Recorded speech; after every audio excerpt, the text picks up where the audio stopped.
So guys, Loki season 1 में as ह्यू remain दिखने के बाद आने वाले एंटमैन क्वांटममेनिया मूवी में कैंग के किसी और वेरिएंट और फिर जाके आने वाला और एक movie Avenger Kang dance day.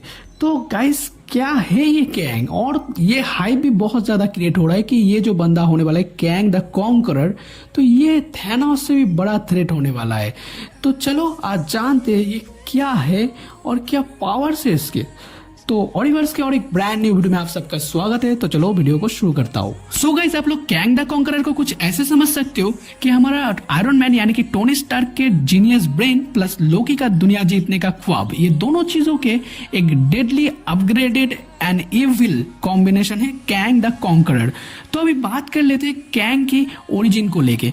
तो गाइस, ये जो बंदा है कैंग, ये 31st सेंचुरी से है, तो ये आप फ्यूचर से समझ सकते हो, और जिसका असली नाम है नथानियल रिचर्ड्स। तो भाई लोग, इसी रिचर्ड सरनेम के चलते बहुत सारा कंफ्यूजन हो रखा है। जैसे कि किसी किसी को तो ये भी लगता है ये बंदा रीड रिचर्ड्स का कोई पर पोता है, और कोई कोई ये भी कहता है कि ये बंदा रीड रिचर्ड का नहीं, ये डॉक्टर डूम का वंशज है। तो क्या है क्या नहीं वो कहीं पे भी मेंशन्ड नहीं है, और खुद कैंग को भी ये नहीं पता है किसका वंशज है, समझ सकते हो। और इसी चीज के चलते बंदे को अपना एक खानदानी टाइम मशीन मिलता है, जिसको ये अपना ब्रेन से यानी कि जीनियस था बहुत, समझ सकते हो, वो जीनियस ब्रेन से उस टाइम मशीन को रिपेयर भी कर लेता है। और फिर क्या, फिर टाइम ट्रेवलिंग शुरू, जिसके चलते बंदे का एक नशा सा तैयार हो जाता है। और एक वो क्या है, वो है यार बहरूपिया बनना।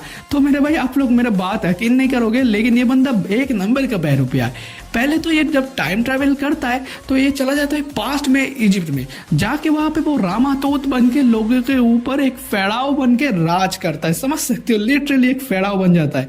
और फिर ये बंदा जाता है डॉक्टर डूम के पास प्रेजेंट टाइम में, और वहां पे जाके वो स्कारलेट सेंचुरियन बन जाता है। फिर यंग एवेंजर से वो लड़ता है, यंग एवेंजर नहीं सॉरी करंट एवेंजर, तो उनसे वो लड़ के फिर वहां से हार जाता है वो। और फिर वो अपना 30th सेंचुरी में वापस ही रहा होता है। उसका टाइम मशीन में कोई गड़बड़ी के चलते वो 31st सेंचुरी की जगह वो 40th सेंचुरी में चला जाता है। कैंग अपने टाइम से भी 1000 साल आगे फ्यूचर में चला गया, और बाहर जाके कैंग देखता है कि 40th सेंचुरी का वर्ल्ड पूरा वार पे लगी हुई है, और वो लोग जो वेपन्स इस्तेमाल कर रहे होते उसको ना, मतलब वो लोग ठीक से इस्तेमाल नहीं कर पाते क्योंकि वो वेपन्स था थोड़ा पुराना। और कैंग ठहरा हमारा 31st सेंचुरी का बंदा, जिसको कि उस वेपन्स के बारे में पूरी नॉलेज था, समझ सकते हो।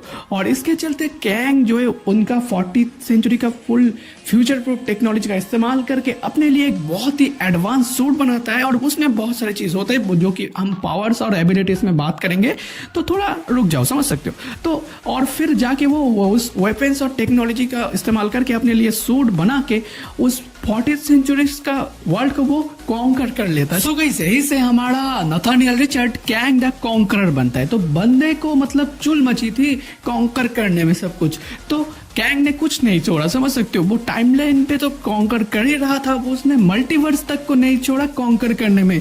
बंदा एक यूनिवर्स से दूसरे यूनिवर्स में भी जाने लगा, और जाके वहां पे वो अपने टेक्नोलॉजीज के चलते कॉन्कर करने लगा सब कुछ, समझ सकते हो। तो नथानियल रिचर्ड तब कैंग द कॉन्करर पूरी तरीके से बन चुका था। तो ये गया कैंग द कॉन्करर का ओरिजिन।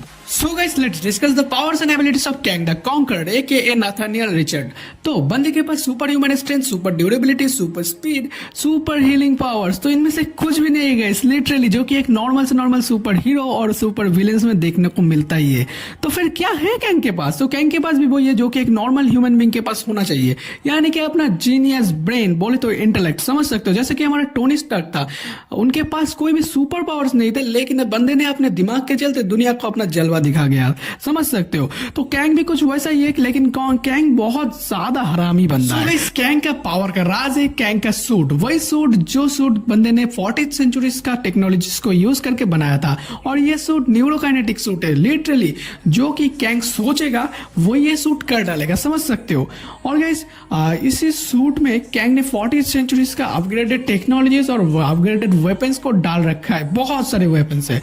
और इसी सूट के अंदर लिटरली कैंग ने एक टाइम मशीन तक को इंस्टॉल कर रखा है, जिसके चलते कैंग टाइम में आगे पीछे तो कर ही सकता है।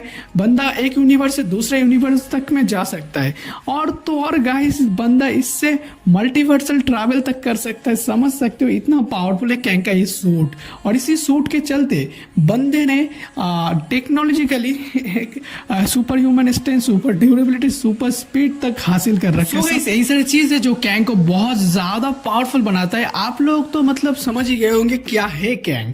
तो वीडियो अगर पसंद आ रहा है तो लाइक कर देना, और चैनल पे अगर गलती से भी नए आ गए हो, ऐसे इंटरेस्टिंग वीडियो देखना चाहते हो तो चैनल को जरूर सब्सक्राइब कर देना। आज के लिए इतना ही।